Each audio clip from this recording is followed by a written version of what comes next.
Settle down on the Wiggly sofa for your weekly escape to life in rural Herefordshire. Join us every Monday as we cover the environment, farming and biodiversity and the things we can do to make a difference. Plus, you'll learn about life at Wiggly Wigglers, current small business champion for the UK. I am Noelle from Wiggly Wigglers and I look after the mealworms. Oh, Noel, it's nice of you to come in. Tell me, how have you come to Wiggly's? I've come to Wiggly Wigglers as my husband got a job with Farmer Phil. Ooh. So I had to move from Wellingborough. And what did you do there? I was a housekeeper at a hotel. I've worked in hotels all my life. I bet your beds are nicely made at home, aren't they? Yes, they are. Very nice, cornered. And have you always got fresh towels out? Yes, fresh towels. And what do you say to Kevin when he comes home from work? I'll say, what have you been doing today for Farmer Phil? Fantastic. And is there anything that you like or dislike about your job at Wiggly's? No, I really enjoy it, and Hereford is a very nice place, and I've met a lot of new friends. That's lovely.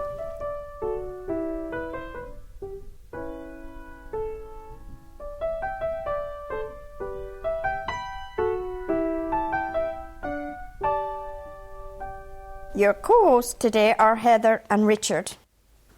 Well, thank you. I'm joined on the Wiggly sofa by... Richard. But he's got a new name now. All right, today's new name is... Fractious Fishborn. Yeah, a bit of a grumpy head on. Hit a nerve with Phil again. It's funny that. You are, in fact, a bear with a sore head. Yeah, a bear with a sore jaw. Yeah, so what happened, Rich? I sprained the muscle in my jaw that connects my jaw to my skull. You've got jaw ache? Jaw ache, yeah. I'm not sure how I did it. Sarah seems to think it's too much talking. I thought you said you had a little piece of string at the Wiggly I reckon cowshed night. The cowshed night. I was famished. I bit into the beef bun and managed to bite on a knot.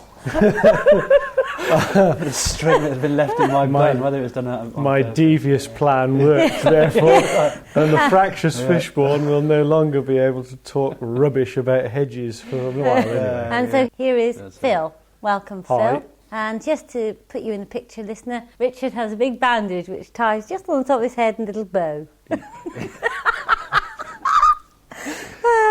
Now then, a couple of things that I've been wondering. Just quickly, our podcast crept up to 35 minutes. Is it too long? We'd like to have your feedback. We think maybe we should, keep it to 25 minutes.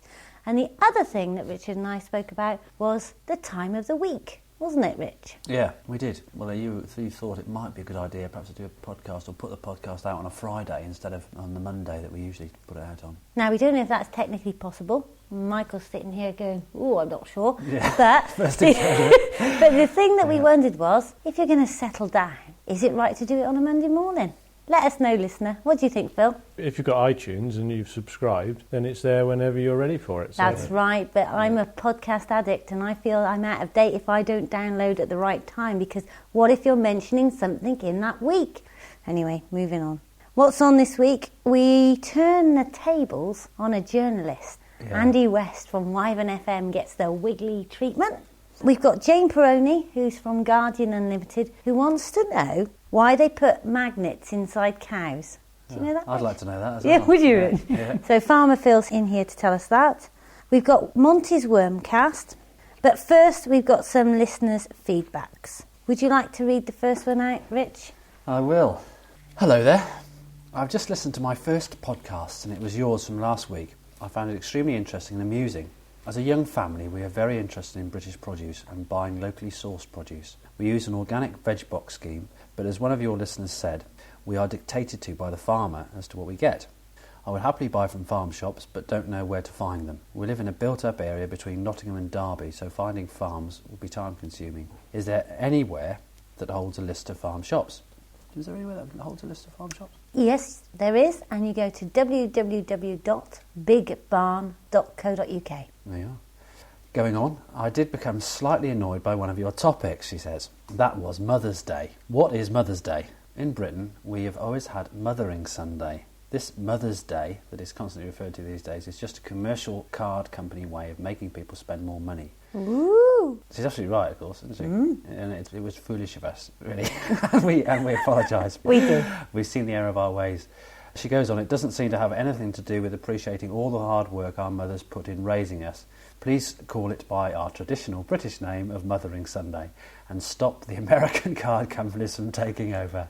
Okay, well, we take your points and we apologise. Phil, what is the new word that we're going to use? Mothering Sunday. Well done. Yeah. Mothering Sunday from me too.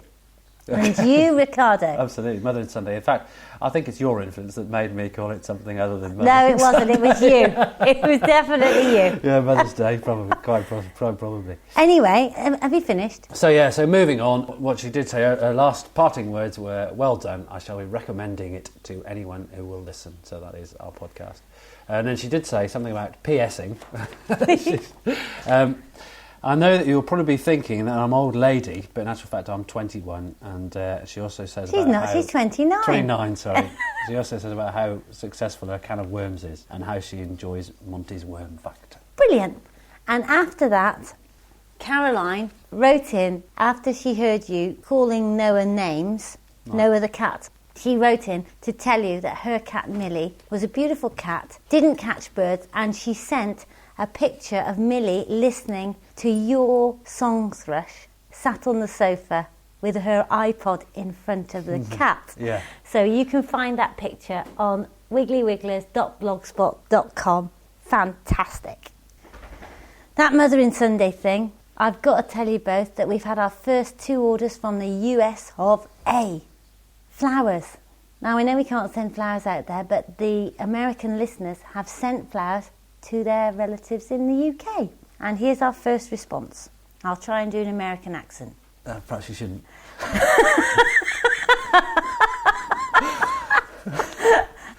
I'll try not to do an American accent. Okay. Thank you so much for this order. My mother was over the moon with the flowers. As I live in Montana, it's great to find a local flower delivery service that's so local, knows where they live and has such beautiful flowers. I'll definitely be using again. Thanks again, Jackie. And just so that you don't think that I can't do an American accent, her email starts with yeehaw! That's convincing. Anyway. Thank you, Richard. That's all right. Anyway, we've got to get on to this magnet thing, haven't we? Yes, absolutely. This is from Jane Peroni. Hi Heather, I'm still loving the Wiggly Podcast, definitely a milker. I have a question I'm hoping you or Farmer Phil can answer. Well, there's no hope of me. It's a cow-related question that I feel somewhat silly asking, but I have to know whether it's true. Is there such a thing as a cow magnet? A magnet a few inches long that farmers put into cows' stomachs to prevent hardware disease, where cows become ill because metal objects they accidentally swallow, such as nails, damage their guts. I've read about it on the web, but as you know, the net isn't a totally reliable source of information. If cow magnets are real, my other question is, what stops the cow passing the magnet before it does the job? Yours disbelievingly, Jane from The Guardian. And I've emailed Jane with my response to her question. But we need to know, is it true? Hardware disease, I think, must be an Americanism, because in this country it's known as a cow having a wire. It originated from bits of fencing wire getting picked up in the machinery making hay or silage, the cow eating them, and the piece of wire goes down the gut, and if it lodges in the intestine, it will then slowly go through the side of the intestine and the cow will die of peritonitis. It gets an infection in the body cavity. So obviously something to be avoided. And there are various ways of doing it, and there are metal detectors on them. Just a minute. When the cow's chewing the grass, doesn't he notice that there's some It can metal? be a very tiny piece, and no, they don't necessarily notice. And it's because the machinery might have chopped up a piece of wire that's left lying around the field into little pieces. There are several ways around it. The forage harvesters that make silage have metal detectors on them, so that you can pick them up at that point. But then the machinery itself might be leaving fragments of metal from bearings or bits of machinery that fail that get into the foodstuff. How likely is this? Not likely, but then if the piece of metal kills the cow, you've only got to do it once. Okay. You know, and if you've got a highly valuable dairy cow or whatever, then The idea is a cow's digestive system is made up of a series of stomachs. The first one is called the rumen, and the cow eats the food into the rumen where it partially digests it, then it regurgitates it and chews the cud, and then has another go. And so the inlet and the outlet of the rumen are both at the top of it. So if you put something heavy into it, it stays there. Small bits of wire and metal are not heavy enough so that they will go through it with the food, but a magnet will sit in the bottom of it quite happily, attracts any fragments of metal to it and stops them doing any damage to the rest of its gut. And because the outlet of the rumen is at the top, it doesn't allow the magnet to get out. Wow. Isn't that amazing? Similarly, That's you use sweet. slow release boluses, which are basically heavy, and they do the same thing, only instead of attracting bits and pieces to them, they slowly release vital minerals like magnesium to the animal. So you put a bolus in its rumen, and it will perhaps keep it in magnesium, for example, for 2 years before it dissolves. Like a washing machine with a tablet in the net. If you like, yeah. How do you get a cow to swallow a magnet? You use like a balling gun, which is a device that you literally stick down its throat, and then it pushes the bolus into it. They're not very big. How big? A couple of inches long by perhaps 3/4 of an inch in diameter. Never knew that, did you? No, that's amazing. There's plenty of room to put things down a cow's neck. They've got plenty of capacity. Big old necks. Have you done that then? We don't use them, but then we don't make silage, so that our cattle have all the ryegrass straw left over from our grass seed crops, so that we're not using as much machinery on it, and because it's dry, any fragments that might originate from the machinery tends to fall out of it as we're turning it and baling it, so that it's a rare problem for us. Also, we try and make sure the fences are up together, so if you haven't got wire trailing around the fields, then it won't get into the machinery and damage that and all the animals. Right, there you are. There you go, Jane.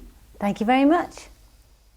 We've got a situation, haven't we, where the Wiggly Podcast is geared to convey a message. Yeah. Natural gardening, sustainable communities, all that sort of thing. And recently Phil's gone to great lengths to go in and do a couple of interviews on our local radio station, Radio Wyvern in Worcester.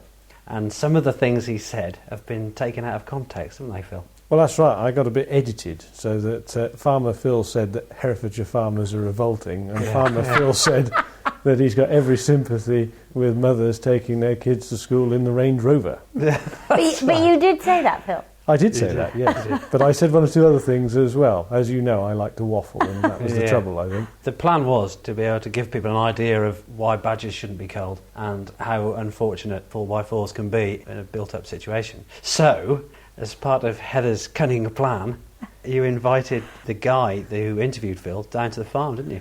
Well, he phoned up for another interview, Andy West, the news editor from Wyvern, and we were very pleased that he was able to give us another interview, but I thought it would be really good to turn the tables and see how the journalists worked and whether or not we could learn from them to be able to interview better and to see what he thought of how this whole thing would work. Right. So I said, yes, of course we'll do an interview, which I think is on the radio this weekend, but would you mind if I interviewed you?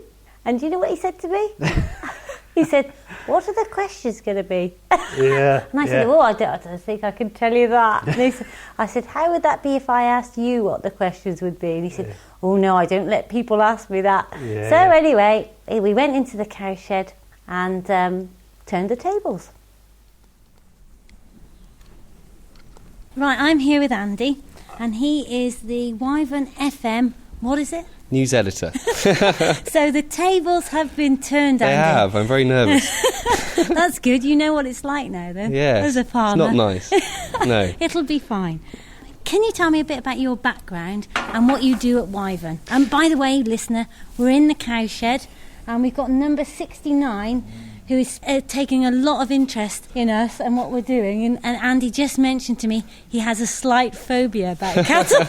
Which belies my background, which is not agricultural. Yeah, and this huge beast has just walked over to me, not meaning Heather. But yeah, my background, I guess I went to university in Preston, in Lancashire, in northern England. I got my first job as a journalist there. Obviously, Preston's kind of a large city, and then moved around cities really in the north and then in the south, Milton Keynes, which isn't far from London, and got the job as editor in Worcester about 8 or 9 months ago. So really, it's been a very steep learning curve for me, because it's the first patch I've been on where I've had to learn about all the stuff about the beef trade and all sorts of farming and agriculture, really, which, it's new to me. So it's difficult, I have to say. But hopefully people are fooled normally and they don't realise I'm such a dunce on the subject. What are the benefits, do you think, of interviewing farmers on local radio?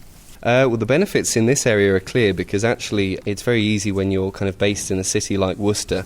It is a city, even though it's near a lot of farmers. You don't really often think that many of your listeners are in the farming community, but most people, I'd say, either know someone who is in the farming community or, a relative, or they have been themselves, or they are currently, working on a farm in one capacity or another. So people want to know about the things that affect them. And that's what we do as a service for news. You can't tell everyone everything, so you have to decide what people are going to be interested in. And, from talking to people like talking about themselves and hearing about themselves. So farming's a big way that we have to connect with our listeners. And also the people who have nothing to do with farming, it can be quite emotive. Like we've had a lot of stories recently about cows being having to be culled when maybe there's nothing wrong with them with, TB. And I think even people who are living in an urban environment can kind of feel a certain empathy for the farmers from a business point of view, but also with the animals, because we all have pets and we all care for animals, and so on two levels it's really relevant, I think. So the link between the farmer and the consumer, as well as just talking from farmer to farmer. Well, I think things like foot and mouth, things like that, really brought it home, didn't it, to people, living in the cul-de-sacs and, the urban environments, that actually what happens on farms really does affect us. It's so easy when you walk into a supermarket and you pick up a chicken that's wrapped in plastic. You kind of forget that actually it lived on a farm of some kind, and actually what happens on that farm affects how much you pay for that animal. And, beef here, talking about the cattle that we've got here. It really is relevant to people, and I think anything that can remind them of that, it's a help to us because it's interesting to people, and it's a help to you guys, it's a help to farming, if people do realise that there really is that connection. And how do you think about the balance of what you're going to choose for the radio programme and the accuracy of what you're trying to report? How do you mean, sorry? How important is the accuracy? So the balance of both, because often there's a different point of view, isn't there? So, for example, with the TB argument, you'll have the discussion between the farmers who are concerned about their cattle and maybe the badger group who decides on the accuracy and the balance of that report. Yeah, balance, I think, is the most important word there, isn't it? And I think in print journalism, like in newspapers, they have far fewer restrictions effectively on what they can or can't say. So often when you read the newspaper, you will see something that comes across as a stronger report because they're able to give opinion. But we're controlled by Ofcom, so we really can't give opinion. Certainly commercial radio is even more restricted because it's a business. We have to make money. If we get fined thousands of pounds by Ofcom, we go out of business. It's as simple as that. So the balance, really, it doesn't matter. I can talk to you from your point of view, and that's fine, and get your opinion across, as long as I talk to DEFRA as well, for instance, and put their opinion at the same time. I mean, if in a perfect world, you never have one opinion getting more weight than the other. It's always perfectly balanced. Yeah. Do you get a lot of feedback from listeners if you put out a report on something fairly controversial? Yeah, absolutely. I think with the TB, we had a lot of coverage over a particular farm that was getting national attention. That was a really interesting report. Yeah, and it was about some people who were really struggling because they had been told that they had to slaughter various cattle over, I think, a number of years because they were suspected of having TB. And every time it had come back that actually there were no lesions, I think, which are the signs of them actually having TB. Listen to me. Yeah. I'm an expert now. And so it's very frustrating to them because they felt like, well, these cattle have been slaughtered. We don't even know if there's anything wrong with them. Again, it's coming back to the fact that it is relevant to people. People do care about that. And so, we got a lot of people then getting in touch, mainly from agriculture, saying, we heard that report, same thing's happening to us, we're very frustrated too, can we talk about it? And then you're kind of in a difficult position of saying, well, there's only so much space, I'm afraid. But, you know a good story by how many people get in touch and how many people say to you afterwards, so I heard that. Yeah. That was good. What are you looking for when you phone a farmer up for an interview? Is it, a bit of a row, or what is it? Well, the problem I often find is, say, using DEFRA as an example. Yeah. Can't say anything particularly about what they do, so I've got to be objective. But one thing about any government body is that they will always be quite dry and quite quite safe in what they say. Yeah. Unless you can phone them up and say, look, this person here, I've just done an interview and they've just said A, B and C, and these are, really strong points, and they're incredibly angry, and you can tell, you can send transcripts over and say, look how angry this person is, and then you get the interesting reaction. Yeah. So it's incredibly important for the listener to be able to hear your interviewee talking about something passionately and making the blunt points, not being scared to say, look, this is putting me out of business. Yeah. I'm angry about this. This means that I can't, this means I can't send my kid to the school I want to send them to or something. Then it's relatable and the listeners care more. And also it means you get to the real story from the government, because they have to reply. Yeah. If they can fob you off with something half-hearted, they will, because that's the press officer's job. There's no scandal in that. That's what all press officers do, government or no. Yeah. One of the things I was going to ask you was the last 2 interviews that you've conducted with Phil. The first one, I think it was about 4x4s and transportation, and the fact that the Chancellor was going to penalise tax 4x4s. Yeah.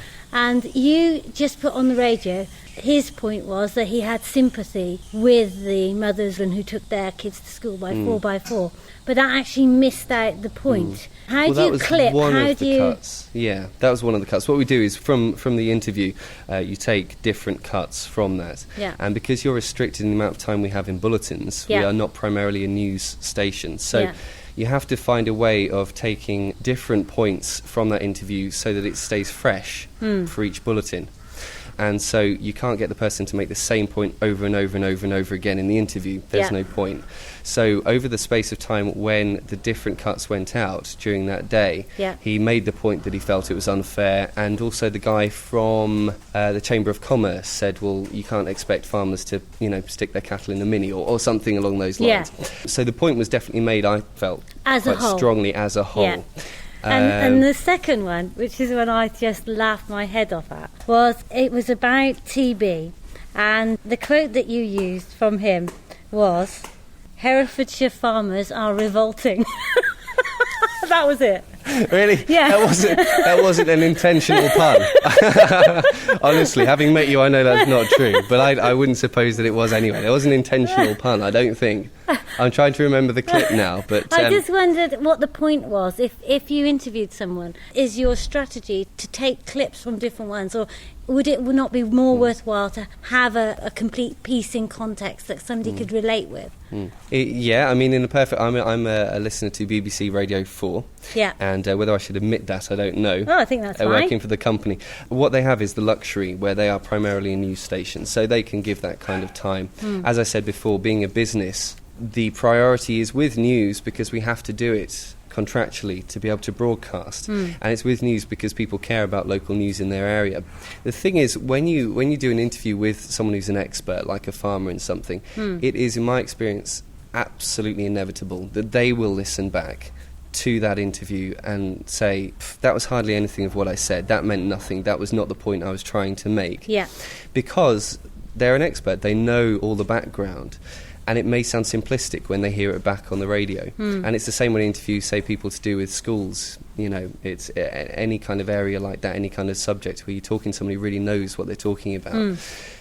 But what you got to remember is for the average listener who we're trying to present the news to, it's different. They're coming from it from a different angle, and they don't know all that the farmer knows. Yeah. And so when I'm editing out or choosing which clips to use, yes, to you they may sound like the most simplistic cuts, but if they're the ones that bring the story across to the listener most effectively, they're the ones I have to use. But if I clipped this interview and picked out certain words, yes. I'm sure you could manage to say Heather is revolting, or the beast came out. Yes. I'm just interested in how you actually just cut out a little tiny bit and use that, which as a listener, I thought, I just laughed my head off. But to bother to get an interview with a farmer that just says Herefordshire farmers are revolting didn't seem to be the most conducive to getting a good interview. It would be something that he said and that I said, okay, that's interesting.